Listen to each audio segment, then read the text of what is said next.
So sometimes one of the struggles that I have personally is learning to really just kind of accept myself and all my imperfections, you know? And in the conscious arts, one of the main foundations that one pillar is talking about the art of acceptance and accepting ourselves and I guess loving ourselves, Yes. but the art of acceptance and how important that is. Yes. We've grown up in a world that judges itself.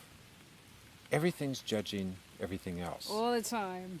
You know, and part of that is the religions we've grown up in. If you don't believe the way I do, then Satan's got your soul. You're doing it wrong. So our religions, in a way, have created separation Separation from ourselves. from humanity.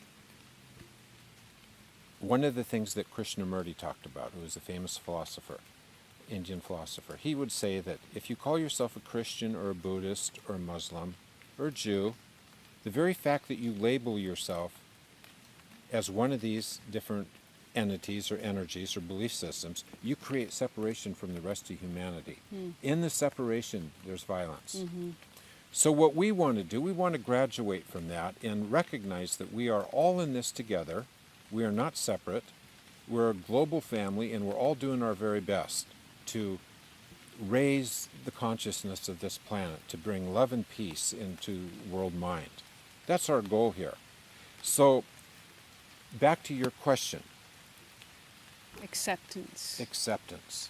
When I come into this world, or when you come into this world, we take on the belief systems and the conditioning and the mindsets of old world mind.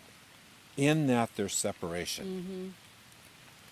We grow up through that separation. That separation creates all kinds of discord in our consciousness. And because we live in separation,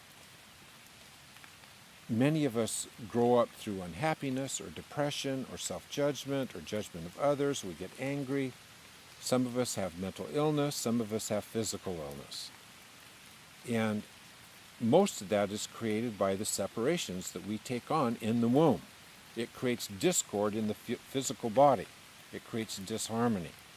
So part of living healthy, raising our children in consciousness, is to recognize that the separation is not who we are. Who we are is love and connection. I always have the attitude that each one of us, each one of you, is doing the very best you know how with what you've been given. There's nothing wrong with you, and there never was. Nobody on this planet is perfect, and none of us are supposed to be perfect. We carry the history of the world inside of us. Never will we be perfect, and to judge another person's imperfections is an act of violence towards ourselves. What we judge in another is we create an energy in ourselves that poisons our own soul. So we want to move beyond judgment. That's why Jesus said, "Judge not, lest thou be judged." If I judge that out there, the person who gets it the most is me. So we move beyond judging ourselves in this world of consciousness. And we begin to see that who I am is love. And we tell ourselves this: you're loved. There's nothing wrong with you. Dear self, I love you. You're beautiful. You've done the very best you can do with what you know how.